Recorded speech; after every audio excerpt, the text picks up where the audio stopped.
ancien collaborateur de Jacques Chaban-Delmas, ministre de l'économie de François Mitterrand, il avait consacré la majeure partie de sa vie à la construction européenne. Il est décédé à l'âge de 98 ans, a annoncé sa fille Martine Aubry. Jacques Delors, ancien ministre et ancien président de la Commission européenne, est mort à l'âge de 98 ans. Cette grande figure de la gauche, père de l'euro, s'est éteint ce matin à Paris. Siesti sa fille, Martine Aubry, qui a annoncé son décès ce mercredi 27 décembre, auprès de nos confrères de l'AFP. Il est décédé ce matin, mercredi, à son domicile parisien dans son sommeil, a déclaré la maire socialiste de Lille. Jacques Delors a été ministre de l'économie et des finances de 1981 à 1984 sous le premier mandat de François Mitterrand, puis président de la Commission européenne de 1985 à 1995.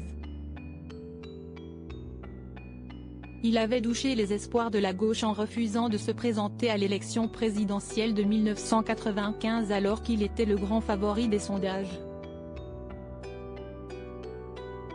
Un renoncement spectaculaire à la télévision dans l'émission 7 sur 7 d'Anne Sinclair, avait stupéfait les Français.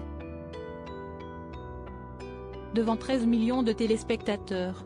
Depuis Bruxelles où il restera à la tête de la Commission de 1985 à 1995, Jacques Delors a joué les architectes pour façonner les contours de l'Europe contemporaine, mise en place du marché unique, signature des accords de Schengen, acte unique européen, lancement du programme Erasmus d'échange étudiants, réforme de la politique agricole commune, mise en chantier de l'union économique et monétaire qui aboutira à la création de l'euro, précise l'AFP.